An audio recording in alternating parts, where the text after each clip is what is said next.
You're born in a cage, not in a forest, not in a nest high in the trees. In a cramped, dirty cage at Elop's Owl Emporium in Diagon Alley. You're surrounded by hundreds of other owls. Barn owls, tawny owls, screech owls, snowy owls. All of you packed together, hooting in distress. Wings clipped so you can't fly. The air smells like bird droppings and mildew. You're fed just enough to stay alive. Barely. Wizards walk past your cage every day. They tap on the bars, examine your feathers, check your beak like you're a piece of merchandise. Because that's exactly what you are. You're not a wild animal. You're a product, a tool. And one day, someone buys you. Your new owner is an 11-year-old wizard. He's excited. You're his first owl. His parents paid good money for you. 7 galleons. A fortune for a snowy owl like you. He names you Hedwig. You don't get a say in the name. You don't get a say in anything. He puts you in a cage in his bedroom. It's bigger than the one at the shop, but it's still a cage. You're a wild animal bred in captivity. Every instinct in your body screams to fly, to hunt, to be free. But you can't, because you're property now. The work begins immediately. Your owner, Harry Potter, writes a letter and ties it to your leg with rough twine. It cuts into your scales, pinching your skin. "Take this to Ron," he says, pointing at the window. You don't know who Ron is. You don't know where he lives. But you fly anyway, because that's what you're trained to do. That's what you're ready to do. You fly for hours. Your wings ache. The letter bounces against your leg with every wing beat. The twine digs deeper, rubbing your scales raw. When you finally find the burrow, somehow, magically, you just don't know where it is. You're exhausted. You drop the letter and collapse on the windowsill, panting. Ron's mother gives you a few owl treats and sends you back. No rest, no recovery, just a handful of stale pellets and back into the air. You fly home, wings screaming in pain, and when you arrive, Harry immediately has another letter ready. "Can you take this to Hermione?" You hoot weakly in protest. He doesn't notice, or he doesn't care. You fly again. Sometimes, the deliveries are across the country. Harry sends a letter to Sirius Black, who's hiding somewhere in the Scottish Highlands. You fly for a daisy. Through rain, through wind, through storms that toss you around like a scrap of paper. Your feathers are soaked. You can barely see through the rain. Lightning cracks across the sky close enough that you can feel the heat. You have to fly low to avoid the worst of it, but that means flying through forests, dodging branches that slash at your wings. One clips your side. Feathers tear out. Blood streaks across your white plumage. You keep flying, because if you stop, you'll fall. And if you fall, you'll die. You finally reach Sirius.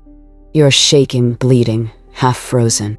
He takes the letter, gives you a dead mouse, and sends you back immediately. The return flight is just as brutal. By the time you get home, you can barely lift your wings. You collapse in your cage and don't move for hours. Harry doesn't notice. He's already writing another letter. You're not just a mailman. You're a disposable mailman. The Ministry of Magic uses owls for everything. Thousands of owls, flying day and night, delivering letters, packages, and official documents. Some of them don't make it. You see them sometimes. Owls that flew into storms and never came out. Owls that were intercepted by darker wizards and killed. Owls that simply collapsed mid-flight from exhaustion. Their bodies fall into forests, into rivers, into the sea. No one retrieves them. No one mourns them. They're just replaced. Because owls are cheap. 7 galleons at the shop. There's always more. Then, there are the dangerous deliveries. Harry sends you to deliver a letter to the Ministry of Magic during the war. Death Eaters are everywhere. The Ministry is compromised. You don't know this. You're an owl. You fly straight into enemy territory. A Death Eater sees you. He recognizes you. Harry Potter's owl. The famous snowy owl. He raises his wand. Avada Kedavra. You see the green light. You try to dodge. You're not fast enough. The spell hits you square in the chest. You don't feel pain. Just nothing. You fall. Your body tumbles through the air, wings limp, eyes glazing over. You hit the ground in some nameless forest. Your body lies there, broken and bloody, the letter still tied to your leg. No one finds you. No one buries you. You're just another casualty. Another dead owl. Harry cries when he finds out. He loved you. You were his companion, his friend. But he replaces you within a month. Because he needs an owl. And owls are easy to replace. Let's talk about the Yoverai owls. The ones who don't have famous owners. The ones who work for the ministry, for the Daily Prophet, for Gringotts. They're worked to death. The Daily Prophet uses hundreds of owls every single day. They deliver newspapers to every wizarding household in Britain. That means some owls are flying multiple trips per day. At dawn, they deliver the morning paper. At night, they deliver the evening edition. They're never allowed to rest. Some collapse mid-flight. Heart attacks from exhaustion. They drop out of the sky like stones. The prophet just sends another owl. No investigation. No concern. Just business as usual. Then there's the owl post office. Hundreds of owls crammed into a building, sorting letters, waiting for assignments. The conditions are horrendous. Owls are stacked in cages, barely enough room to spread their wings. The smell of droppings is overwhelming. Disease spreads quickly. Mites, respiratory infections, feather rot. Sick owls are removed and disposed of, which is a polite way of saying killed. Because a sick owl can't work, and an owl that can't work is worthless. You witness the worst delivery of your life before you die. Harry needs to send an urgent letter during a blizzard. It's the middle of winter. Snow is coming down in sheets. The wind is howling. Please, Hedwig, Harry begs. I need you to do this. You hoot in protest. You're exhausted. You're cold. Every instinct tells you that flying in this weather is suicide.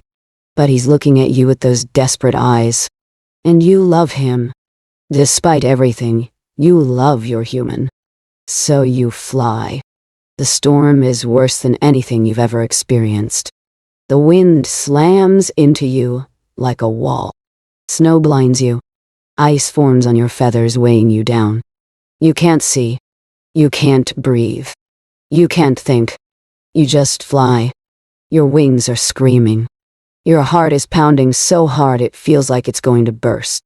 You're halfway there when a gust of wind catches you wrong. You're thrown sideways, tumbling through the air. You try to right yourself, but your wings are too heavy with ice. You fall.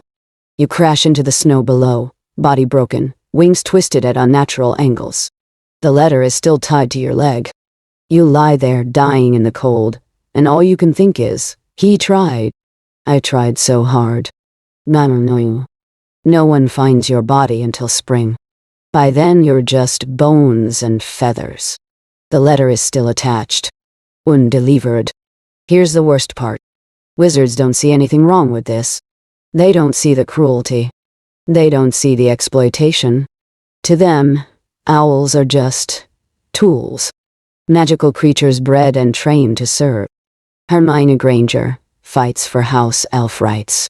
Luna Lovegood advocates for creatures like nargles and crumple-horned snorkax. But no one fights for the owls. Because owls are useful. And useful creatures don't get sympathy. You're an owl in the wizarding world. You're born in a cage. Sold like merchandise. Forced to fly impossible distances in deadly conditions. You're intercepted by Death Eaters. Shot down by curses. Worked until your heart gives out. You collapse from exhaustion, and they just send another owl. You die in a storm, and no one mourns you. Because you're not a pet. You're not a companion. You're a disposable mailman. And when you're gone, they'll just buy another one for 7 galleons. Hedwig was one of the lucky ones. She had an owner who loved her. But love didn't save her. She still died. Shot out of the sky. Killed protecting Harry Didahl. And Harry moved on. Because that's what wizards do. They use you. They work you. They love you. And when you die, they replace you. You're an owl.